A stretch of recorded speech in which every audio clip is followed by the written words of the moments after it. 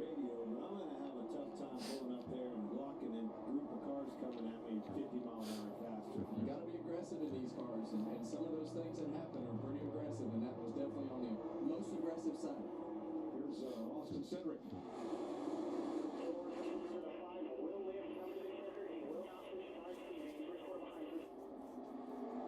Now it gets serious. Ford versus Chevrolet at the front. 10 to go. Well, I can tell you this two-car is always at the front of these super speedways at the ending of these things. And he's been in some wrecks, maybe even caused a couple of them. But you can't take it away from him. Austin Cindric can get the job done and put himself in position. The other one, that 24 on the outside. All right, we're going to take you side-by-side one final time. Why? Come on. I mean, I love the 90s, but did you have to replicate when they went to caution this late in a commercial this late in a race? You got Team 2311, owned by this guy, and three-time Daytona winner Denny Hamlin. But Denny Hamlin races for another team, Joe Gibbs Racing. Yeah, Super Bowl winning head coach Joe Gibbs. And they both share the track with Legacy Motor Club, co-owned by seven-time Cup champ Jimmy Johnson. Come on, man. At least we can see it. It's not, but still, this is crap. Now you're up to speed. NBC would never do this.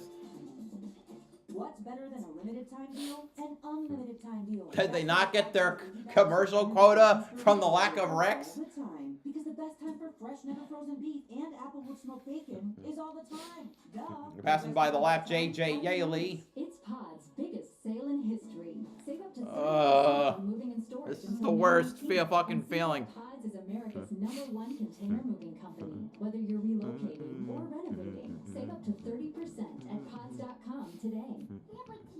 Liberty Mutual is all she talks about since we saved hundreds by bundling our home and auto insurance. Hey kid, it's pronounced Liberty. Wait. Liberty. Never mind. Yeah, you know what? I made it come out fuel and something sounded wrong, and now I see what it is. You don't put a short amount in when pitting later because you burn more fuel. That's right. She's too. Only pay. All right, This Xfinity Wi-Fi is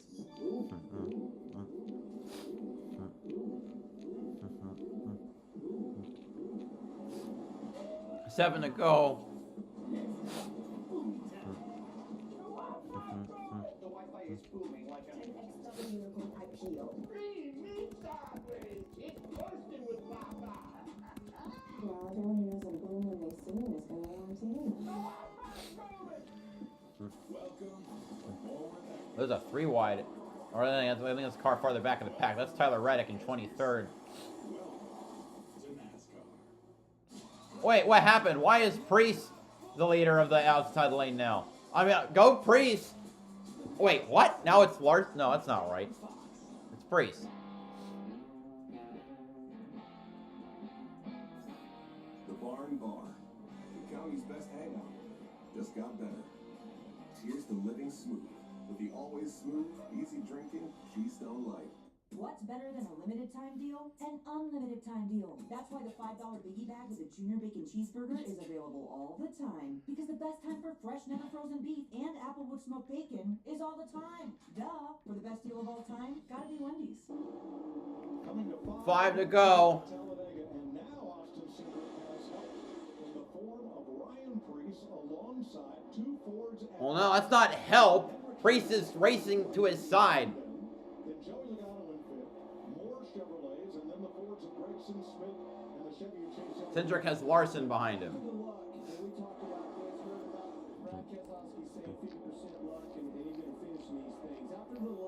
60 cars had Ryan Preece on super speedways. For him to get back up there and put himself in position again, you can't help but to root for him. He has been beaten battered on these racetracks. Man, a Priest win would feed families. I feel my heart's beating so much, my God.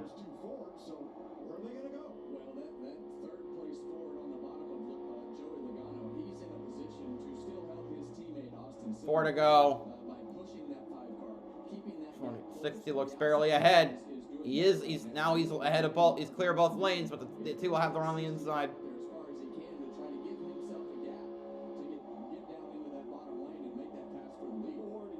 Push him out there, back it up a little bit, utilize that push from his teammate Bowman behind him. Gives you those opportunities, options. And I'm sure right there, William Byron, when he pushed Ryan Preece out there that last lap, he was hoping that he would move to the bottom lane and cycle himself back to the front. Josh, I'm talking a smooth race for William Byron. He had steering issues in stage 1 and 2. They went under the hood during the break in stage number 2 to address it. Got it much better. That's pretty, I forgot about that. Yeah, he did have I think he said it was complaining all through stage 2 and the end of stage 1 about it.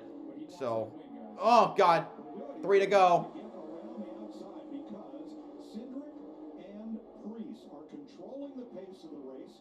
Neither one of them getting far in front of the other, enough for one of those Chevrolets to slip past 32 times. A race at Talladega has been decided by a last lap pass. And this is why these people come in droves to Talladega. They're on their feet, guys. 3 to go, coming to 2 to go. It's time to make the moves. Who's going to make them and when are they going to do it? And right now it becomes really hard when you're the leader. The things start to speed up right here. Come on, don't. Pushing and shoving a little bit harder. Fords up front. Chevys in row 2. A Ford and a Chevy in each of rows 3, 4, 2 to go. 5. 2 to go. We have seen these front two cars take each other out before. It's going to be Don't. It's going to be pushing, side drafting, all the things in between. And it's because of the energy that help behind them. And by the time you get to the trial last lap, you have no friends. It's every man for himself. Cindric and Priest still the leaders. Big push from Larson to Cindric. Now Cindric's clear of the pack. This one's a run on the high lane. Priest trying to get alongside the number 2. But he doesn't have his help. Oh, be careful, Larson.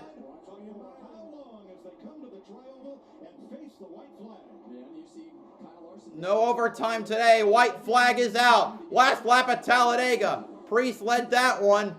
How aggressive are they going to be now? Both of Priest's teammates got knocked out in wrecks. I think Ty Dillon's out of gas. Cindric lost one of his teammates earlier in a wreck that took out Brad. Larson with a big push to Cindric. Cindric not able to get clear. Here comes Priest roaring back on the high side. Hendrick. So, oh, we got lap cars ahead of him. That could be a factor. That could hurt the bottom lane. Cars snaking around. Here they come. It's going to be a photo finish at the line. Cindric wins. Damn. I mean, damn. Wow. Oh, they got the draft off the bottom. Okay.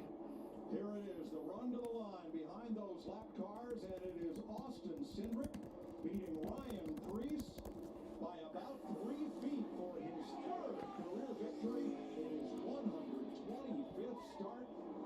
He's good at it. He puts himself in position at the end of these races, finally capitalized on it. Yeah, but yeah, mainly that was a pretty male last lap. No one did anything.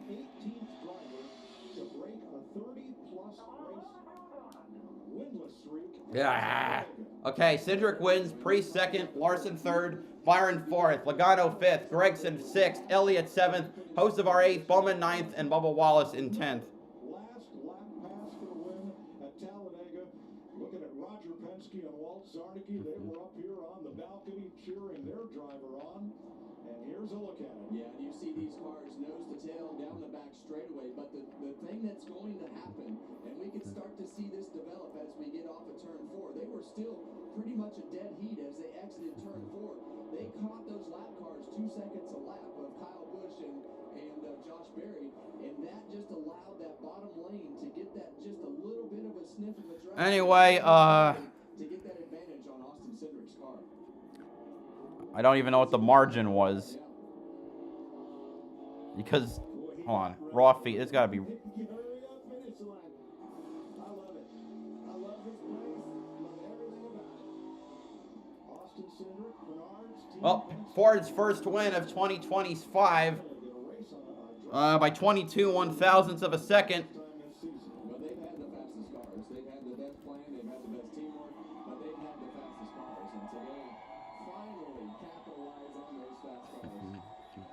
How did he get that track position, Larry? Of everybody that made their green flag stop, they had the quickest stop at 3.2 seconds. They won the battle off pit road with their group. A little bit of a gamble there, less fuel, baby. He let that group in and he let that group out, and that made all the difference. Well, it all matters. This is a team sport, and you're seeing that on display again. Third career victory. It was 125th start. He won at Gateway last June. In fact,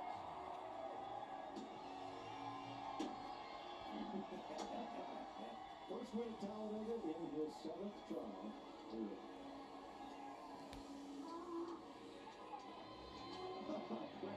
And Cindric is one happy guy.